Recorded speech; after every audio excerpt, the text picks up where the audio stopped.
I guess I'll be doing like a tutorial type of thing because people have asked how I dye my hair, how I do it, and I want to show you that you can do it yourself at home if you want to have colored hair. It's not that hard if you do it the way I will show you to do it. So keep watching.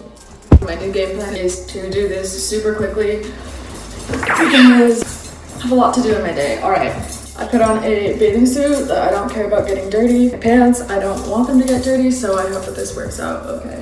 Usually I would apply the color that I'm gonna do after to dry hair, but I'm gonna have to wash this bleach out of my hair, so it's going to be wet. It won't really affect it that much.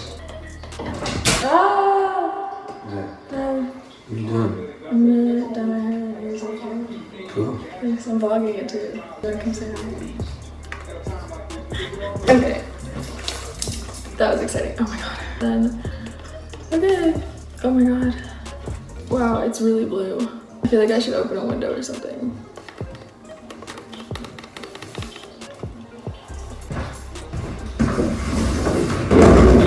It's really like chemically potent, so just be careful. You might want to use a funnel or like not cut it all the way like I did. I'm not gonna put it on camera, but I'm just pouring it in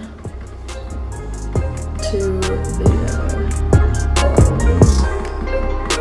I speak like a mouse, so I don't know if you're gonna be able to hear anything I say ever. No, it's all blue.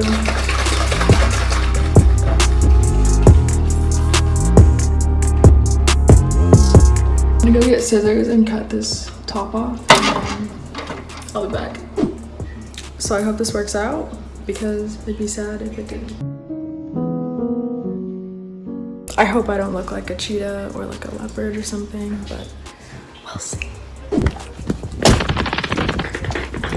I definitely need to wash this out now. I'm gonna take a shower and hopefully it turns out okay. Okay, I'm literally not gonna show you how the bleach turned out. We have to tone it, so I'll show you that after. I officially finished my hair dyeing process and now it's time for me to show you what it looks like. Oh my gosh. You ready? 1, 2. It needs to dry obviously, but the color looks pretty good and it looks a little ginger on top, but next time you see me, I'm gonna be looking super fly, super hot, sexy, beautiful, everything.